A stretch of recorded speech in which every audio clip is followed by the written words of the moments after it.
Bom dia, irmãos. Estamos mais uma vez aqui, no domingo de manhã, transmitindo a palavra de Deus. Ainda continuamos, cada qual no seu canto. Deus está com todos nós.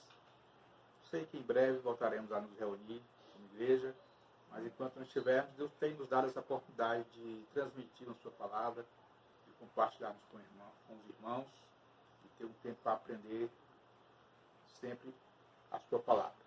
Vamos ter uma oração, logo em seguida a gente vai estar trazendo o estudo no livro de Hebreus, capítulo 6. Vamos orar. Pai querido, nós queremos te louvar e agradecer ao Pai por esse dia, por essa manhã, por essa chuva tão necessária, nossas terras mais secas. Obrigado ao Pai por esse inverno, ter sido um inverno bom. Obrigado, Pai, pelo teu cuidado, por todos esses dias, a tua provisão sobre nossas vidas. Peço que o Senhor mais uma vez nos abençoe nesse domingo, nesse dia que é o dia do Senhor. O tempo que teremos agora para estudar a tua palavra, mais tarde também. E um dia, ó Pai, em cada um na sua casa, no seu lar, também tendo tempo para dedicar ao Senhor nas orações, nos estudos, na comunhão e também um tempo com a família. Que o Senhor abençoe a todos nesse momento e abençoe também esse tempo em que vamos transmitir a tua palavra. Que o Senhor possa estar nos usando, que o teu Santo Espírito, ó Deus, possa estar nos capacitando para que possamos transmitir a tua verdade conforme o Senhor tem já colocado no seu coração.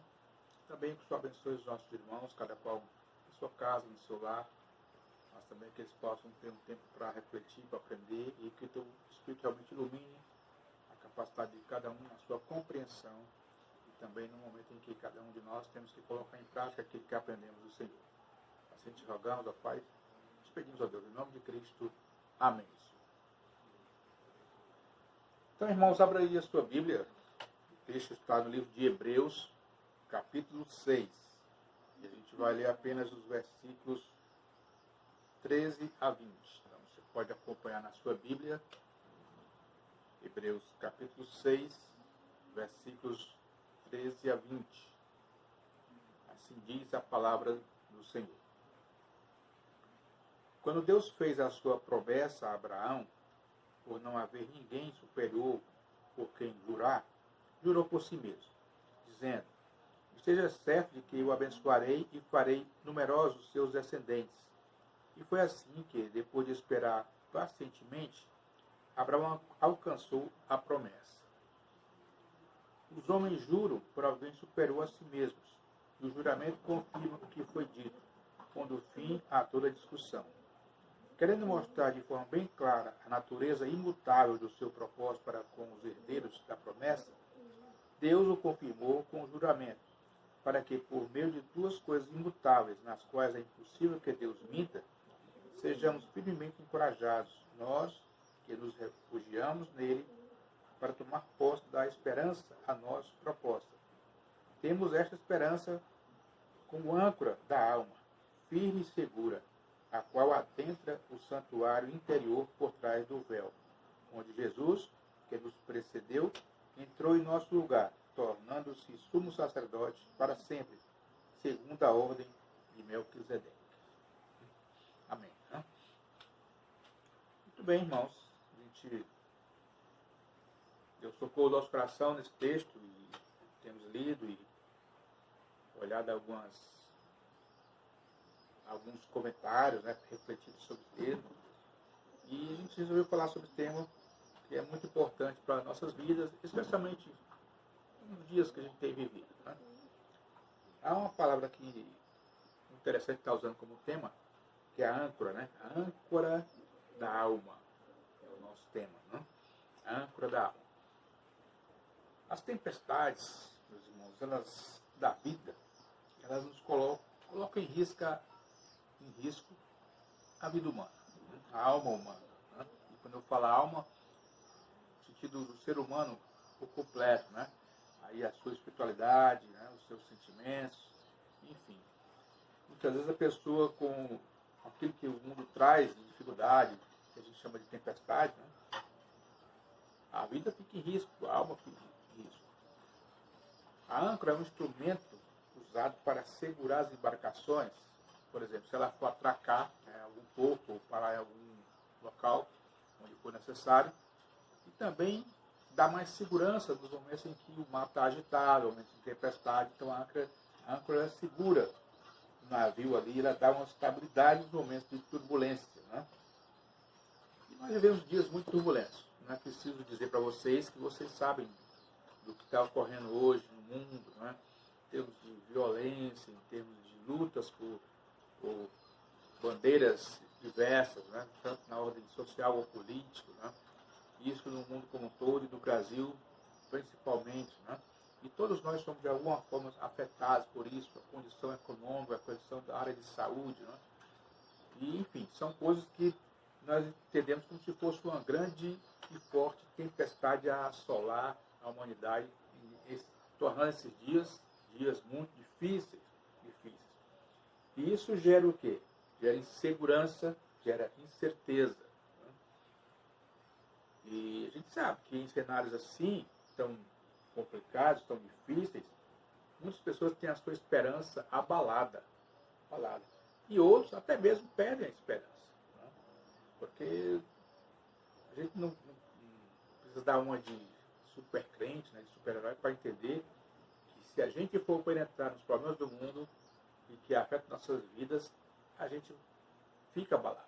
A gente perde a esperança inicialmente, talvez no governo, nas pessoas, e se você não segurar, não procurar ver as coisas por outro ângulo, você perde até a sua direção, a sua caminhada com Deus, e então dificulta com certeza a sua vida, como um navio, né, assolado por uma tempestade, corre o risco de afundar.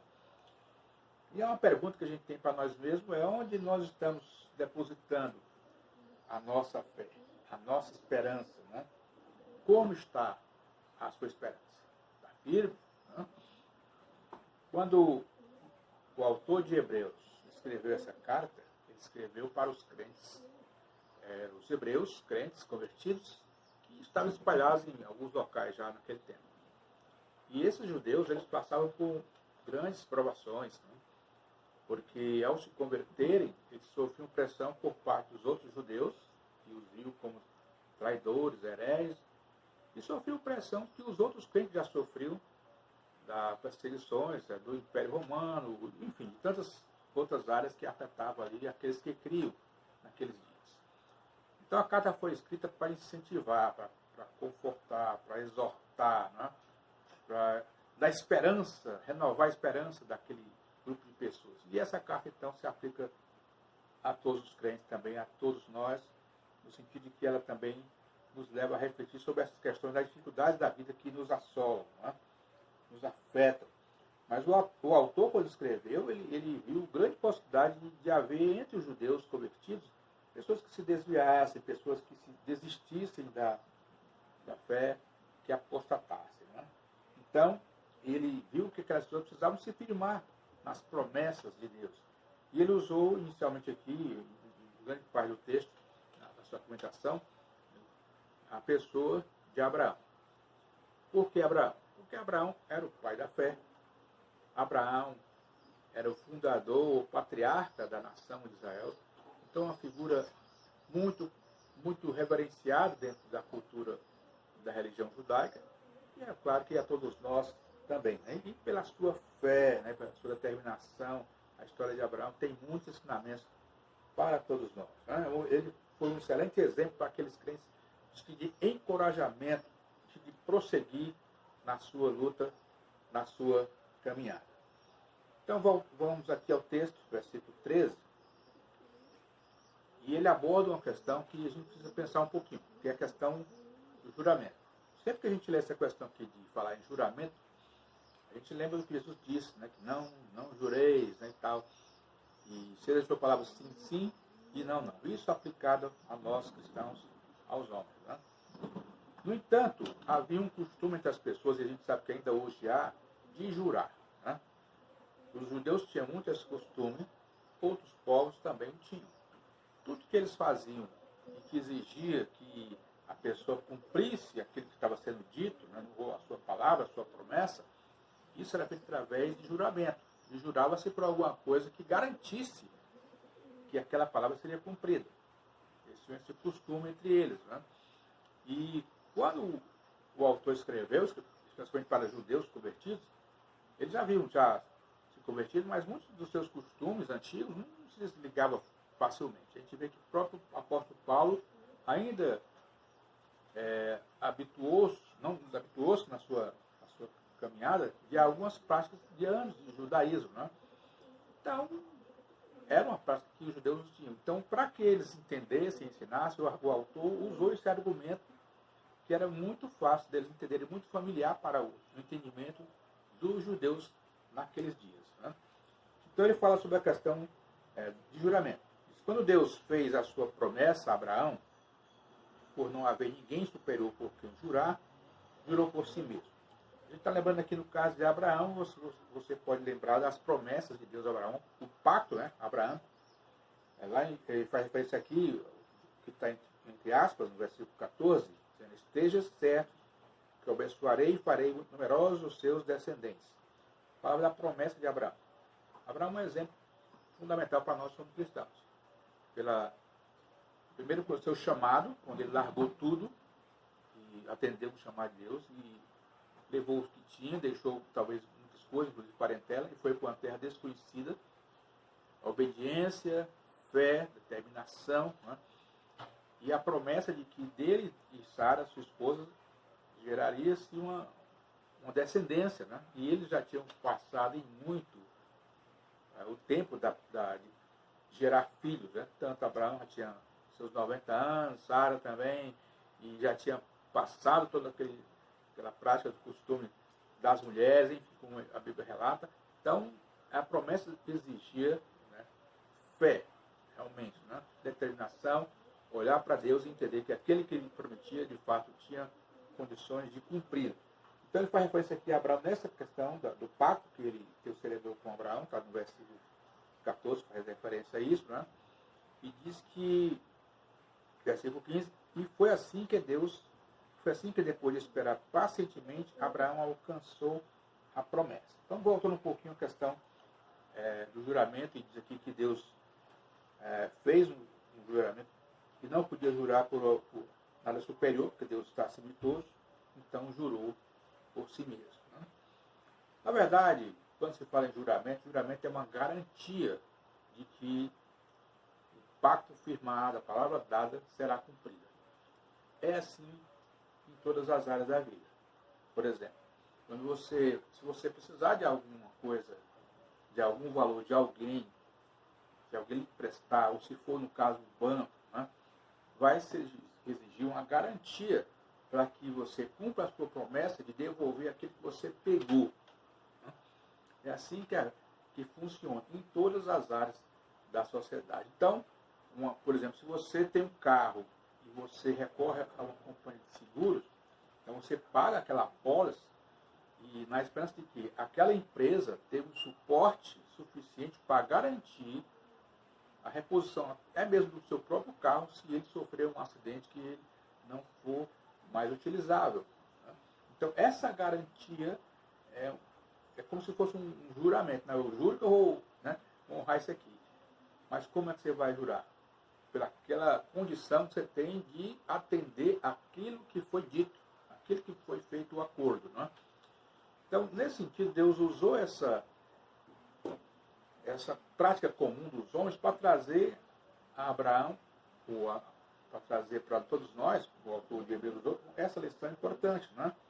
Que Deus fez promessa a Abraão e que nessa promessa que ele fez a Abraão, há uma garantia de que ela será cumprida. E que garantia é essa? Né? Ele próprio, o próprio Deus. Né? Porque quem fez a promessa para Abraão foi o Criador de todas as coisas. Pensando em Abraão, por exemplo. Né? Disse, você vai ter uma descendência como as estrelas, como a areia. Né? Mas quem fez as estrelas? Quem fez a areia do mar? Quem fez o próprio Abraão? Deus que lhe fazia a promessa. Então, se Deus é capaz de fazer todas essas coisas que ele já fez, né, se ele é poderoso em extremo, né, sem limites, então se ele faz uma promessa, então Ele próprio é a sua garantia, a garantia de que algo vai acontecer. Eu sei que Deus entende como o homem raciocina. Por exemplo, quando Moisés foi até Faraó, Deus disse, vá lá e diga para o povo sair, tem que adorar e tal. Então Moisés perguntou, mas qual é a garantia que ele não vai me fuzilar, né? Não tinha fuzil naquele dia, né? Mas ele podia exterminar facilmente uma pessoa que ele chegasse exigindo isso dele, Faraó. Então, o que vai dar a garantia? Que ele vai me ouvir ou pensar até em atender? Então Deus deu a Moisés essa condição, vai dizer que eu sou, me enviou. Aí vem toda aquela história de Abraão. Então, nós precisamos dessas garantias e Deus sabe disso. Né? E nós precisamos de garantias para nossas coisas, né? E que seria o juramento do passado, e hoje são aquilo que você assina, né? O seguro que você faz. Então, tudo isso aí, por que nós precisamos? Porque nós somos falíveis. Né? Até mesmo quando a gente quer ser correto em tudo, a gente está sujeito às nossas próprias falhas, deficiências, saúde ou às circunstâncias da vida. Sabe? Como ele fala aqui que Deus jurou por si mesmo, que não tinha algo superior, porque Deus é criador de tudo. Então, se Deus afirmou, nada pode mudar uma afirmação feita por Deus. Ele não está ao alcance das intempéries, das tempestades do mundo. Ele está muito acima delas. Né? Então, foi isso que Deus nos mostrou aqui nesse texto. Né? Deus fez uma promessa e lembrou que Ele próprio era capaz de garanti-la, uma vez que era o Criador de todas as coisas. E nele residia todo o poder. Certo? Quando a gente vai um pouquinho para frente, você pode olhar em Hebreus 11, quando tem aquela galeria, né? O exemplo de heróis da fé, capítulo 11, versículo 11 e 12. 12. Diz o seguinte, ó, pela fé Abraão e também a própria Sara, apesar de estéril e avançada em idade, recebeu o poder para gerar um filho, porque considerou fiel aquele que lhe havia feito a promessa. Veja o que está dizendo, né? Fiel aquele que lhe havia feito a promessa. Assim, daquele homem, já sem vitalidade, originaram-se descendentes tão numerosos como as estrelas do céu e tão incontáveis como a areia da praia do mar. Então, para você ver aqui a importância do que estava sendo dito, o impacto daquilo na vida daquelas pessoas, por causa do ocorrido com Abraão, do que a promessa continha, né, que tinha que se romper muitas coisas a partir da própria condição humana de Sara e Abraão, e eles foram abençoados por Deus no cumprimento daquela promessa, também porque eles entenderam que Deus era capaz de cumprir aquilo que lhes havia dito, não é? Confiavam no caráter de Deus e naquele que ele havia, então, afirmado. Certo? O versículo 14, lemos agora, não foi? Fala também aqui, no versículo 15, dizendo que foi assim que depois de esperar pacientemente, Abraão alcançou a promessa. Deus havia feito aquela promessa a Abraão, a gente sabe que da parte de Deus não haveria nada que impedisse. Mas também Abraão tinha a sua cota de participação. Abraão tinha que confiar. Né? Confiar. E aqui também o confiar em Deus passa por várias coisas, principalmente pela paciência. Pela paciência. O tempo de Deus não é o nosso tempo. A vontade de Deus não é a nossa vontade. Deus sabe o que precisamos e quando Ele nos promete coisas, Ele cumprirá. Mas cumprirá a seu tempo. Tá? No momento que Ele julgar ser o momento certo. Tá? Por que isso? Porque Ele é Deus. E o que me cabe então fazer na condição dessa? No caso de Abraão e Sara. Tá? Eles tinham que aguardar. Sabe? Não foi fácil. A gente lê a história e a gente sabe que houve momentos em que eles tiveram alguma dificuldade nessa área, porque não é fácil se acreditar naquilo que era impossível aos homens. Né? Até os dias de hoje. Né? Uma pessoa com aquela idade gerar filhos. Né? Mas eles esperaram em Deus. Porque esperaram, porque confiaram na promessa. Deus ia cumprir, mas no tempo dele. Né?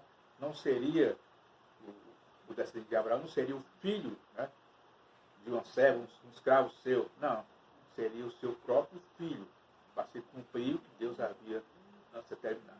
Tem lições para nós aí? Com certeza. Né? A gente rever tudo isso. Mas é importante ver essa questão, que ele esperou ali pacientemente. Para alcançar o prêmio, né, para alcançar a promessa, é preciso cumprir a sua parte, e a parte do homem é a paciência, né? É a espera. A necessidade de estar ali aguardando que chegue o momento de Deus cumprir tudo isso. Entendeu? Abraão obteve parte da promessa em sua peregrinação na terra. Agora, por que, por exemplo, que ele obteve parte? Né? Não foi tudo? Né? A promessa de Abraão não era só a questão dos filhos, de gerar uma nação como Israel, mas ele seria o pai de muitas nações. Abraão ia ser um exemplo de fé e abrir caminho para uma geração toda de pessoas que serviriam a Deus como ele serviu.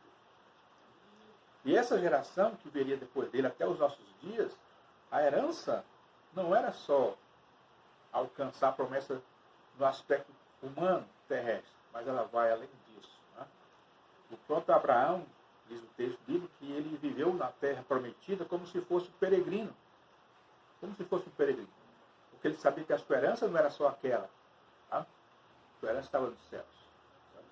E o livro de Hebreus, ainda um pouquinho na frente, Hebreus 11, 13, ele diz o seguinte: todos esses viveram pela fé e morreram sem receber o que tinha sido prometido. Falando daquela relação de pessoas que está lá em Hebreus 11, chamados heróis da fé. Né? Diz que eles viveram pela fé e morreram sem receber o que tinha prometido. O que tinha sido prometido. Muita coisa eles receberam, obviamente. Né? Mas algumas coisas estavam além da vida terrestre. Né? E eles viram-no de longe. E de longe o saudaram, reconhecendo que eram estrangeiros e peregrinos na terra. Certo? Então a promessa de Abraão não vai só para a terra prometida, ou só para a fundação de uma nação, de um povo, mas vai muito mais longe até chegar onde Deus está, que é o cumprimento final da sua promessa. Né? Isso alcançou Abraão e até todos nós, os dias de hoje. Então, esperar com paciência é uma qualidade necessária para receber uma promessa. Todos nós, eu diria, vou dizer todos, mas a grande maioria de nós sabe que isso não é fácil. Você esperar. Né? A gente tem, no mundo moderno hoje, a gente é muito prático. A gente gosta das coisas acontecendo muito mais rápido que talvez Deus vá providenciar. Porque Deus tem o tempo dele. E nós queremos o nosso tempo. Queremos nos adequar à realidade do mundo que vivemos, que é muito rápido. Tá? Tudo é muito mais rápido. Mas temos então que, mais do que nunca, aprender a esperar. Porque Deus, ele não retarda a sua promessa. Ela vem no momento certo. Mas temos que esperar.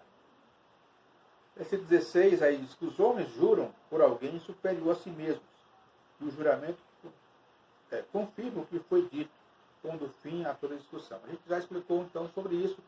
No passado, o juramento era só a palavra, depois passou a ter mais outras garantias. Mas o homem se segura naquilo que lhe é dito através de promessas, de juramentos, né?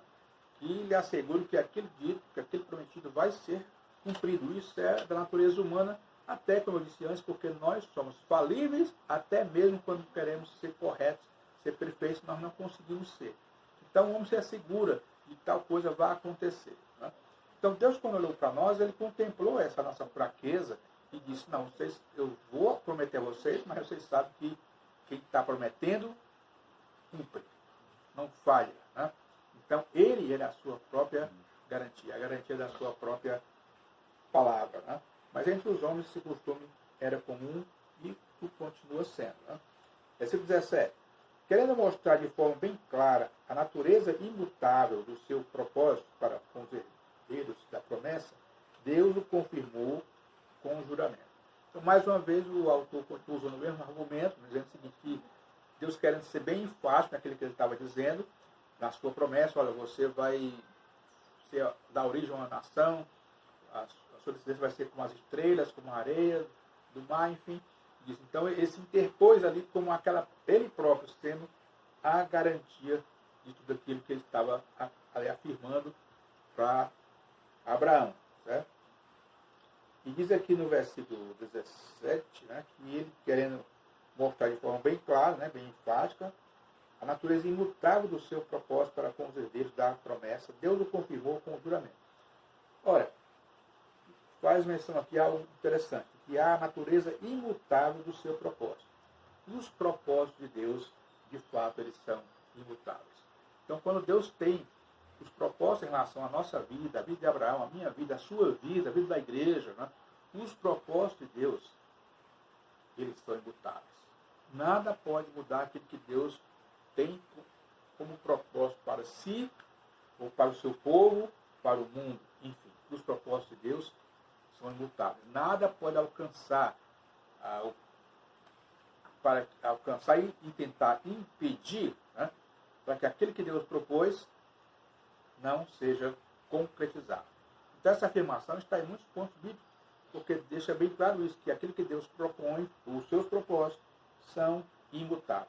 E isso foi no caso de Abraão e Sara, e é claro que seria para os judeus agora, para quem o autor de Hebreus estava escrevendo. Né? Eles estavam sofrendo, eles estavam aflitos, eles estavam sendo perseguidos, havia uma tempestade, vamos dizer assim, muito forte sobre eles, mas eles deveriam esperar como Abraão esperou. Eles deveriam confiar como Abraão confiou.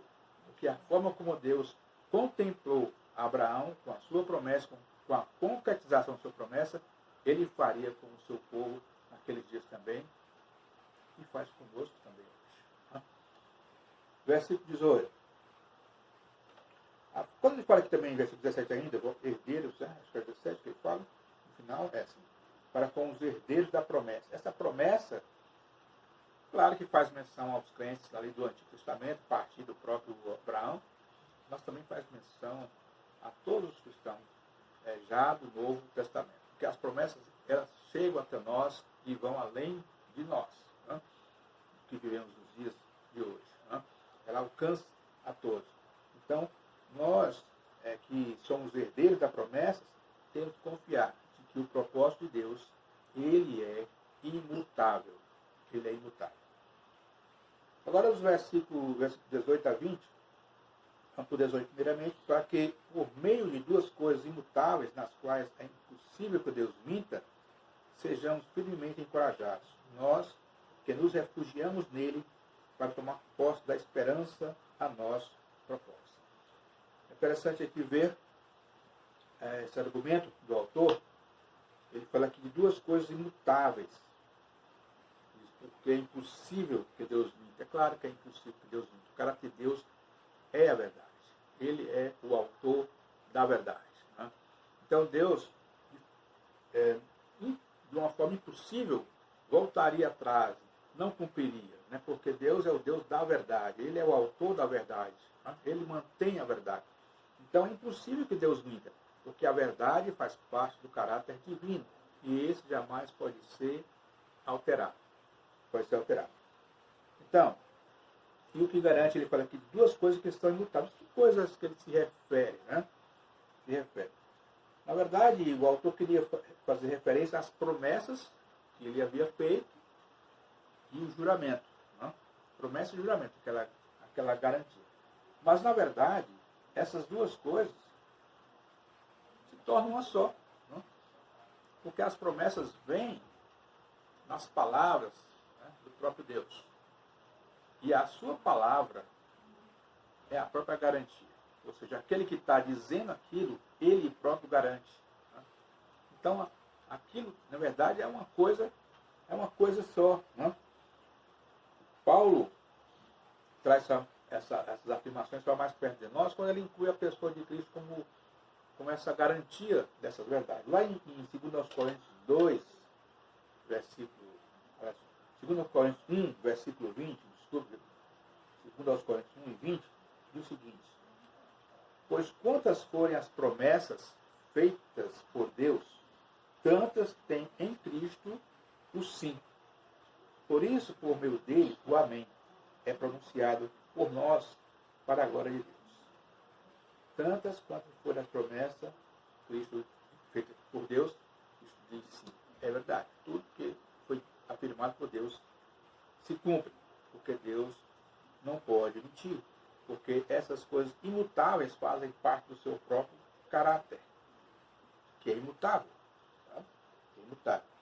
Então, baseado nisso, nesse mesmo versículo, mais abaixo, diz: sejamos firmemente encorajados. Encorajados. Né? Então, se o Deus que acompanhou Abraão, que prometeu, que cumpriu, que cuidou, e aquele virou a história, e agora estava falando com os judeus naqueles dias que haviam se convertido, e que passavam por grandes tribulações, e se Deus afirmava para eles que eles iam superar, que eles iam vencer, que eles tinham um lugar reservado, as promessas deram também para eles, então eles deveriam ficar firmemente encorajados. Né? Eles tinham que criar ânimo. Os crentes daqueles dias precisavam disso para prosseguir. Sabe? As dificuldades, as barreiras, as tempestades não podem. A gente pode até diminuir um pouco o ritmo, por conta das nossas fraquezas também em circunstâncias, mas não podemos parar. E eles precisavam ouvir isso. Olha, o Deus está ali. Né? Ele vai cumprir, então continua. Né? Vai adiante. Sejam encorajados. Ele fala que nós, os que nos refugiamos nele, para tomar posse da esperança a nosso propósito. Alguns creem que quando ele fala aqui de nos refugiar, talvez fizesse referência àquelas cidades de refúgio, seis cidades de refúgio que existia ali em Israel, na Palestina, para poder o povo fugir quando, por exemplo, cometesse um crime involuntariamente. Então, como a lei prevê que quem matasse morreria, então eles tinham que fugir para algumas cidades e, ao chegar lá, ele não poderia sofrer vingança por parte das pessoas que o requeressem. E ali ele ia passar por um julgamento justo, tal, tal. Então, ali é a cidade de refúgio. E aqui diz que nós, falando dos judeus ali, nós hoje, versículo 18, parte final, nele nos refugiamos, nós nos refugiamos nele para tomar posse. Né? Então é como se escondesse ali nele, na proteção dele, né? Como aqueles que fugiam para uma cidade de refúgio. Né? Então, os pecadores, eles se encontram refúgio em Cristo. Tá? É o esconderijo. Né? Não que Deus vá passar a mão por cima dos nossos pecados, mas Ele é capaz de nos perdoar. Né? Ele é capaz de nos proteger, de cuidar. Então, se Ele faz isso antes da nossa conversão, até nós aceitarmos a Ele como Salvador, quanto mais depois que nós já fazemos parte do seu rebanho, Ele sabe o que passamos, nossas dificuldades. Ainda assim, mesmo sendo já convertido e passando por dificuldade, Deus ainda é o nosso refúgio. Ele é nosso refúgio, nossa fortaleza, socorro bem presente nas tribulações. Então, versículo 19, temos essa esperança com âncora da alma. Aí vem aquela expressão que a gente usou para o tema, âncora da alma. Achei muito interessante essa expressão. Né? Porque, como eu disse antes, a âncora, ela tem essa finalidade de dar segurança, né? De garantir ali a permanência, no caso daquele navio, em circunstâncias em que ele possa sobreviver às intempéries que estão acontecendo ali ao seu redor. Né? Seja num porto onde está ancorado está seguro através de uma âncora, mas no porto ele precisa ter espaço ali para balançar no caso de uma chuva, tempestade, como em alto mar, em momentos que ele precisa parar. Então essa âncora é muito uma forma interessante de entender como nós somos seguros, sendo Cristo a nossa âncora. Deus é a nossa âncora. Né? Temos essa esperança como âncora da alma. A esperança é como a âncora. A esperança em Deus, né? Nas suas promessas, nas suas afirmações, né? Nas suas garantias. Sabe? Então a alma, a nossa vida, ela está agitada com tudo que ocorre ao nosso redor, até mesmo conosco, com familiares. Né?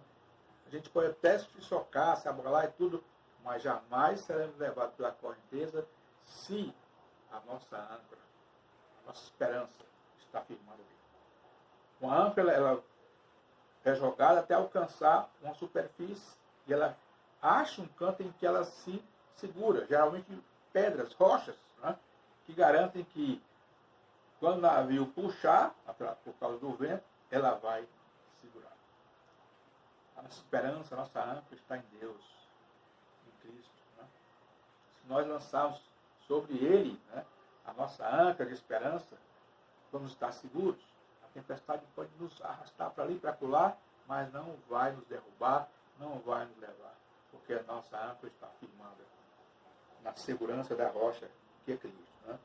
Ele fala aqui, firme e segura, a qual adentro do santuário interior por trás do véu.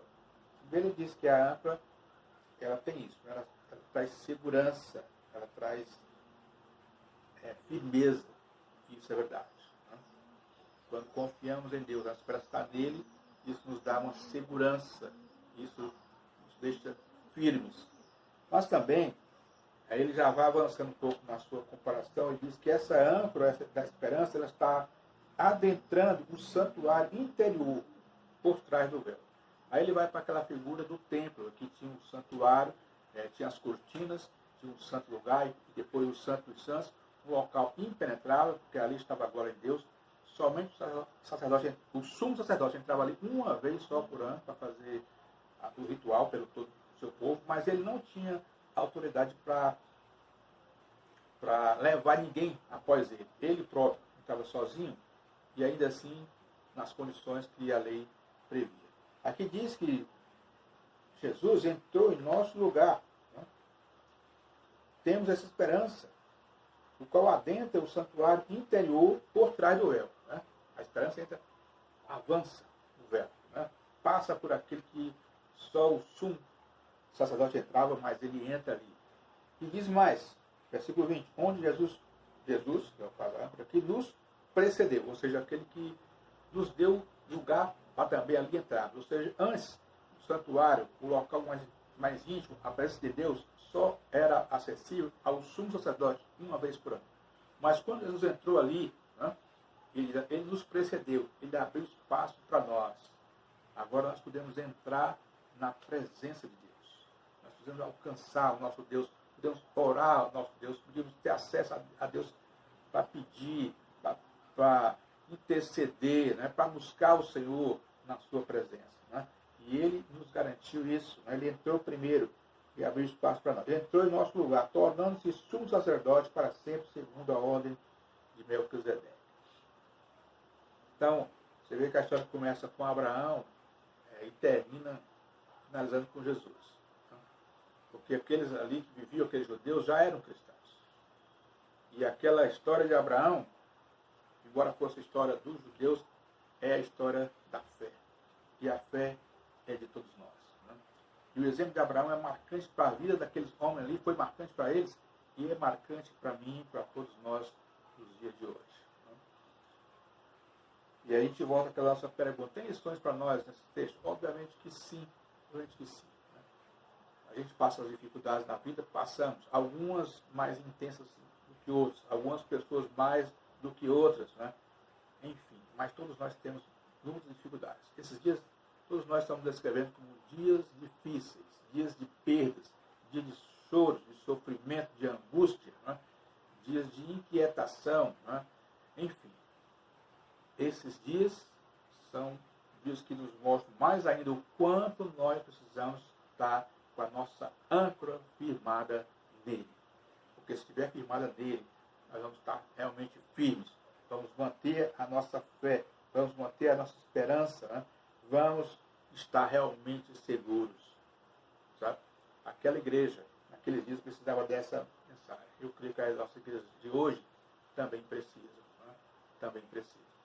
E importante também lembrar que Abraão, o exemplo de fé, na sua caminhada aqui, ele se comportou como um peregrino.